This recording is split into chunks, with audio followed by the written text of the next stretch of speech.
Yeah, we were just at a luncheon the other day, and I was sitting next to a young lady, and she had her notepad out. Before anything even started, the presentation started, she had already put the date, the name of the restaurant, the speaker, and like started putting numbers, like she was ready. So she likes to learn that way. Exactly right. So it just depends. Yeah, it all depends. Yeah. And sometimes you have a mixed audience. And so you have to give them a little bit of everything, right? You give them the visual, you have a little fun with a little humor. But at the same time, it has to be, teachable moments, some takeaways, because quite frankly, especially if people are spending their money, they want something they feel like is applicable and something that they can use right away to increase, increase their lives, increase their careers, things like that. They want the value. Yep, exactly right. Yeah. So here's the point, guys. Sometimes you won't know in advance all the folks who are in your audience. If you're a go-getter, faith-driven and family-focused and need to break through to your next level, this is the podcast for you. Your self-talk can reshape every area of your life. It's time to dream and think big. Welcome to the Self-Talk Experience with Darnell and Tracy Self. It's time to elevate, baby. Let's get into the show. Hey, what's up, Self-Talk Experience audience? This is Darnell Self and my co-host here, Tracy Self. That's right. My co-host is here again. Babe, I'm always here for you. Always here for you. But are you here for the audience? In spirit. Hey guys, what's up? It's good to be back. And today, speaking of audience, let's talk about knowing your audience. Knowing your audience. Okay. Knowing your audience, right? Because whether you are in negotiations for a particular contract, a deal, a lease agreement, a relationship, you know your audience, right? Even if you're in like a party setting or a gathering, something social, right? Yep, exactly. Knowing your audience is key, right? And so, it's good to ask questions, first of all. Okay. Like if someone's saying, hey, look, we want you to come out to California, love for you to speak. Like, tell me a little bit about the audience. Like, ask the question. Don't just like, oh, I already know what I'm going to hit them with. Well, yeah, but what do they want? What are their needs? What are their voids? Right. What inspires them? Where are they in life? Always think about how you can bring the best value to who you're speaking to or where you are. Yep. Right. In any environment. Yeah. And then when you ask questions, like even if I'm not in a dating scene, but no, you're absolutely not in a dating scene. Why would you even think about bringing that up? Because I'm not in a dating scene. Because I'm stale at asking questions that someone would be asking if they're trying to gain the interest of someone who they want to date. That's what I'm trying to say. So, you know what I mean? So if I don't come across as smooth right now, it's just because I'm a little stale. But you know what I'm saying? I still got a little swag. You know what I'm saying? You are. You're not making it better. You're not. What is your point, sir? My point is ask questions. Like, hey, so what do you like? Like, what's the perfect date like for you? What's the perfect mate like for you? What are some of your favorite places you like to go? And so that way, I mean, it could be up the street or they may say Bora Bora, like you don't know. Right. And it'd be good to know. That way, if they say, let's say they live here in the States. Okay. And they say, hey, I just want to travel to like Barcelona. I want to travel to, Milan, Italy. Then you should probably not be bragging about going to Ocean City, Maryland. I'm just saying, like so what I would say is, hey, look, man, me too. I'm looking forward to that. Those type of things, I put on my dream board and, you never know, have somebody to do those things with to motivate me to get to those things this year. And that person would blush like, yeah, come on, let's go. Or if you've gone to those places, you're going to talk about those places. You didn't ask me any of this stuff when we were dating. I was 21. You were 20. I just thought you were so cute. And I was like, yes to everything. Whatever you say, there are different questions you ask in different seasons and for different audiences is my point. We were working at the mall together. So it's a little different, right? I'm like, hey, do you mind like straightening out the jean wall? Hey, what? Is this about relationships or knowing your audience? Which one? Because you're talking about dating now. No, it's the same thing. It's the audience. It's one person in the audience, 10 people in the audience. It's the same rules, right? So if I'm talking in front of 3 people, which I often do, it's just a small, intimate coaching session, or it's 300 people or 3,000 people, I still should know my audience. That's my point. But you should never have an audience of 1 anymore. Okay.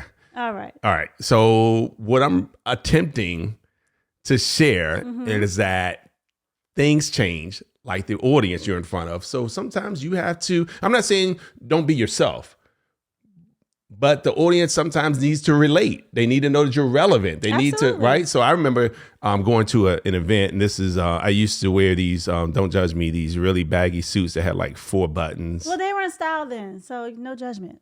Okay, good. They were. But I think I held on to them longer than the style was still, folks are like, they still trying to hang on to it. They're still trying to hang on to the style. Yeah. And you know what? That's enough. And depending on what your profession is, and depending on what you are presenting, should determine also the relevancy. Absolutely. And sometimes people don't care. They're like, you could show up, your shirt is out, and you just have, and people don't care because you're talking about, technology, and it's from a really nerd perspective, and they expect for you to look nerdy.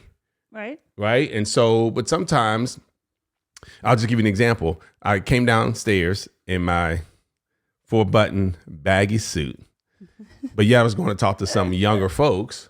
Yeah. Right. And back then, fitted suits started to come out. Right. So one of our sons, Malik, he's like, Dad, where you going? I was like, I go do a meeting tonight up the street. And he was like, with that? I'm like, yeah. And I said, what's wrong? He's like, Dad, people don't wear like baggy suits like that anymore. Right. And I'm coachable. So I'm like, all right. I said, hey, no problem. This will be my last time wearing it. Mm-hmm. And what did he say? He said, no, the last time you wore it was the last time. Was the last time. You actually had to take it off. He said, do not wear that. He's like, again. don't do it. I'm telling you, don't do it. So I went up, and I did have something that was more fit. I just, wasn't going to wear it. Right. And he was like, that's it right there. Yeah. And, sure enough, people related. They were like, okay, man, you're looking sharp. Right. Yeah. All right, OG. Close the deal. Right. Exactly. Yeah. So know your audience is all I'm saying. We're making a little fun, about it, but know your audience. So that's why I grew my hair back so I can look younger. That's not actually why you grew your hair back. Do you want to tell that story? Yeah, I went to Turkey and I got my implants. And if you'd like to, what? No. That's what people say to you all the time. And they do. They're like, hey, man, so where'd you go? They always say that. It's fun. Okay. I make them think it sometimes. Well, no, but that happened years ago. I know. And it wasn't because of anything that had to do with knowing your audience. It was a slip of the clippers. Yeah, I don't know if you guys ever been to a barber. And the worst thing to ever hear from your barber is a curse word because of a mistake they made. And my barber at the time was coming to my house, and he was cutting, and the guard fell off, and he was like, shucky ducky, quack, quack. Right? He cursed. And I was like, what? I thought he was joking. I was like, come on, bro, what's up? And he was like, put the mirror up to me. And I was like, it was a big chunk, wasn't it? It was there, right here. And he was like, I'm going to have to either bald it or try to like color some of it in. I was like, no, you can't. I got a presentation like happening tonight. And so he just started shaving it all off, like skin. And you walked in, and I never forget, you looked, because you turned the corner and we were like he was cutting my hair, and you were like, okay, what made you do that? Okay. And I was like, yeah, just something a little different. You know what I'm saying? Trying something a little different out here.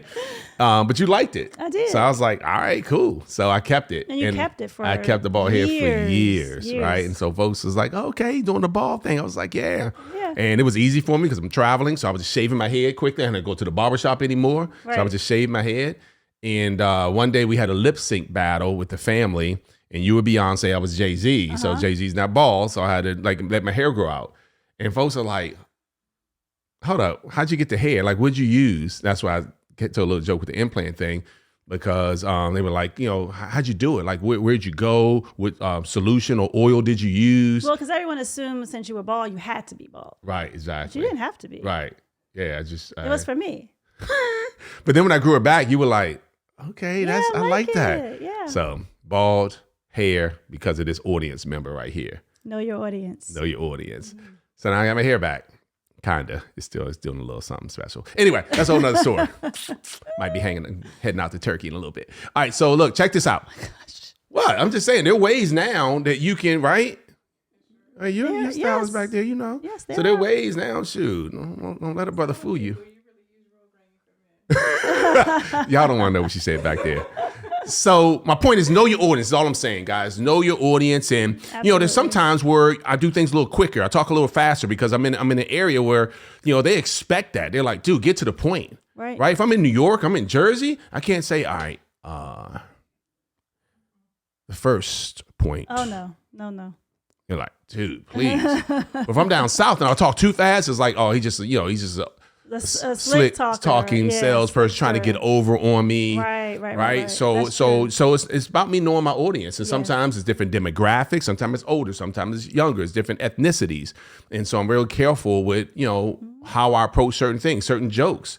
Like I was just in California and you were like, babe, I don't know if I would tell that joke anymore because there could be someone in the audience who could receive that the wrong way. Yeah, it could be insensitive. Some would think it's funny, some won't. So just take it out. Yeah, exactly. I could take it out and I could replace it easily because based on what it was, I was like, oh yeah, I can move that to this and say this and it would still be funny because I'm a funny dude.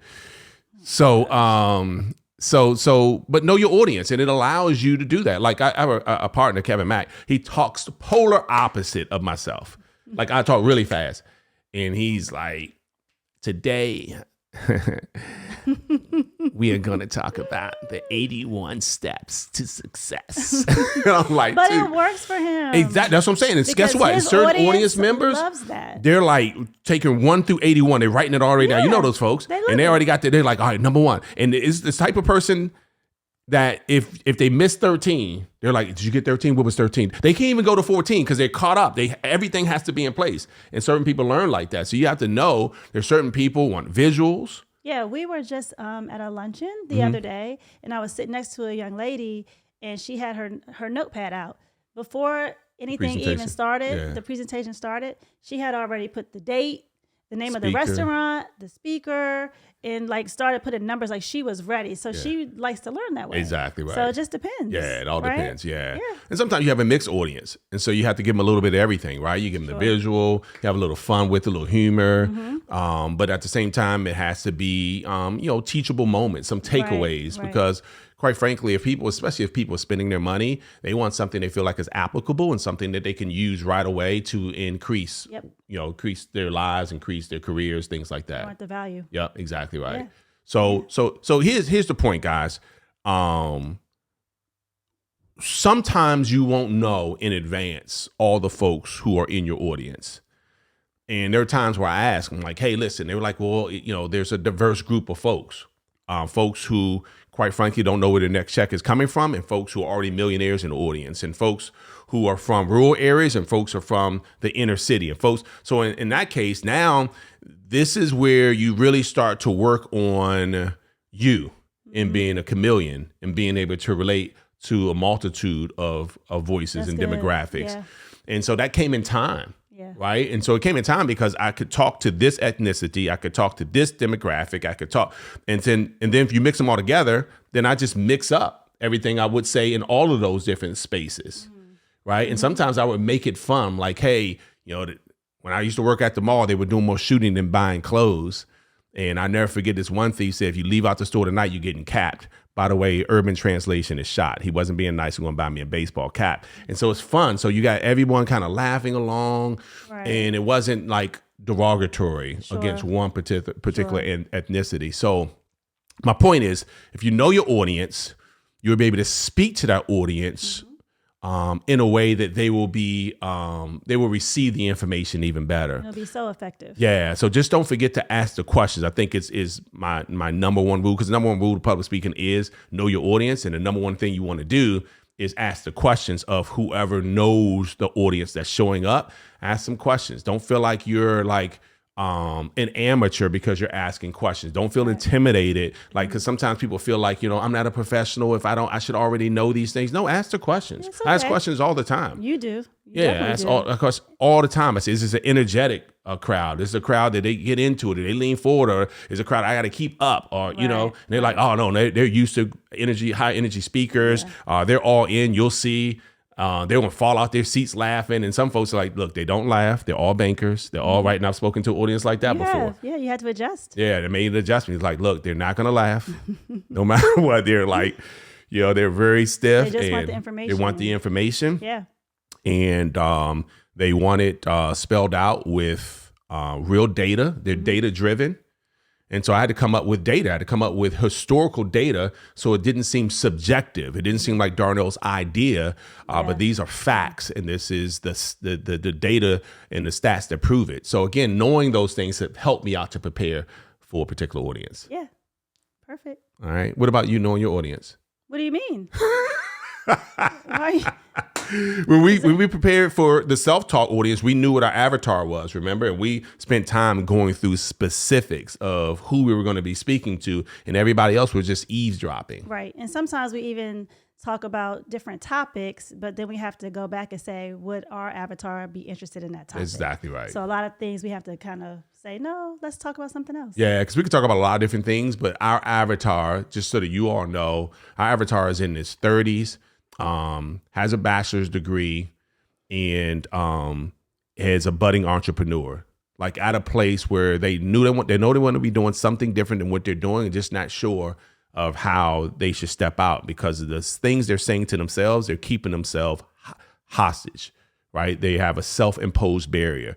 And the reason why we chose that avatar, because we said, I'm 54, she's 27, but we said that if we had to do it all again, we were in our 30s. That was a moment we were really looking for mentorship and growing. We have needed at that time. Exactly. We would want someone to say these things to us. We feel like it would have accelerated us. Yeah. Yes, absolutely. But if you're in your 60s watching, thank you. If you're 18 years old, thank you. Yes. We look at the demographics, we look at our audience members, and it really is amazing how many folks from different age brackets watch. Absolutely. Yeah, and from different countries as well. So thank you guys for your support. Appreciate you guys. Listen, guys, know your audience when you're out there talking to one person or 5,000 people, and you'll see that whatever it is that you are looking to have come across in your talk or with that goal of talking to that audience, you'll see that it's received even better. Remember, the things we say to ourselves about ourselves eventually will determine what we attract for ourselves. It's been another episode of the Self-Talk Experience. And remember, know your audience. And this audience is married. See you guys. Thank you for listening to the Self-Talk Podcast with Darnell and Tracy Self. We hope you enjoyed. Be sure to rate and review this podcast on your favorite podcast listening platform. And we'll see you next time. And remember, talk good to yourself.